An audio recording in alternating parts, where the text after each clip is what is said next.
எங்கள் பிராண்டோட first 1 lakh revenue டார்கெட்டை எப்படியாவது ஃபாஸ்ட்டாக ஹிட் பண்ணிடுன்னு சொல்லிட்டு எங்களோட ப்ராடக்ட்டை நாங்கள் தமிழ்நாட்டில் இருக்கிற வேரியஸ் டிஸ்ட்ரிக்ட்டுக்கு எடுத்துகிட்டு போய் ப்ரோமோட் பண்ண ஸ்டார்ட் பண்ணோம். அங்கே எல்லா இடத்துலையுமே நாங்கள் ஒரு பெரிய விஷயத்தை திரும்ப ஃபேஸ் பண்ணிட்டே இருந்தோம். Rejections and rejections. Hi, this is Munis CR. I am a footballer, story teller and founder of Munis. எங்களோட பிராண்டுக்கான ஆஃப்லைன் அவேர்னஸ் இன்க்ரீஸ் பண்ணுறதுக்காக தமிழ்நாட்டோட வில்லேஜ் சைட் அண்ட் தமிழ்நாட்டோட டெல்டா சிட்டிஸில் தஞ்சாவூர் போகிறோம். ஆல்சோ தமிழ்நாட்டோட கேபிட்டல் சிட்டிலையுமே எங்கள் பிராண்டோட ஆஃப்லைன் ஸ்டாலை நாங்கள் போட்டோம். கோவளம் பீச்சில் நடக்கிற ஒரு 5 பீச் ஃபுட்பால் டோர்னமெண்ட்டில் போட்டிருக்கோம். ஏன்னா பீப்புள் எங்களோட ப்ராடக்ட்டோட குவாலிட்டியை விசிபிளாக டச் பண்ணி ஃபீல் பண்ணிட்டாலே போதும், எங்கள் விஷயம் அவங்க புரிஞ்சுக்குவாங்கன்னு நினச்சோம். But nothing happen. சில பேர் ப்ரைஸ் என்னன்னு கேட்டாங்க, நிறைய பேர் கண்டுக்கவே இல்லை. ஸோ நாங்களே அவங்கள போய் அப்ரோச் பண்ண ஸ்டார்ட் பண்ணோம்.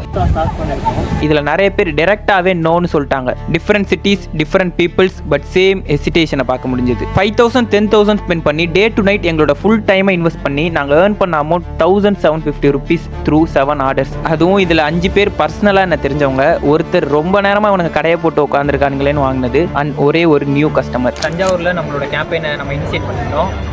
எதிர்பார்த்ததை விட பெரிய அளவுக்கு நமக்கு ரெஸ்பான்ஸ் கிடைக்கல. சொல்லப்போனால் 0 சேல்ஸ் தான். அந்த மூமெண்ட்டில் என்னடா இது சேலே நடக்கலையேன்னு சொல்லிட்டு நாங்கள் எமோஷனலாக பிரேக் டவுன் ஆகலை. இவங்க ஏன் ஹெசிடேட் பண்ணுறாங்கன்றதுக்கான லாஜிக்கல் ஃபைண்டிங்ஸை நாங்கள் கேதர் பண்ண ஸ்டார்ட் பண்ணோம். அப்போ தான் எங்களுக்கு புரிஞ்சது, ஒரு ப்ராடக்ட்டுக்கான சேல்ன்றது ஒரு கஸ்டமரோட ஜியோகிராஃபிக்கல் லொக்கேஷன்ஸையும் அவங்களோட டெசிஷன் மேக்கிங் ட்ரிகர் பாயிண்ட்ஸையும் அண்ட் அவங்களோட டே டு டே லைஃப் ஸ்டைலுமே பேஸ் பண்ணி தான் நடக்குதுன்றது. ஒரு கஸ்டமருக்கு என்ன நீடு இருக்கோ அதுக்கு ரிலேட்டபிளான ப்ராடக்ட்டை தான் நம்ம புஷ் பண்ணணும். சம்டைம்ஸ் மென்டலி அவங்க சில ப்ராடக்ட்ஸ்க்கான பேரியரை ஃபிக்ஸ் பண்ணி வச்சிருப்பாங்க. அதை பிரேக் பண்ணுறதுன்றதே ரொம்ப கஷ்டமாக இருக்கும். சிம்பிளாக சொல்லணும் அப்படின்னா ப்ராடக்ட் மார்க்கெட் ஃபிட்னா என்னன்றதே அந்த இன்சிடென்ட்டை பார்த்ததுக்கப்புறம் தான் எங்களுக்கு புரிஞ்சிச்சு.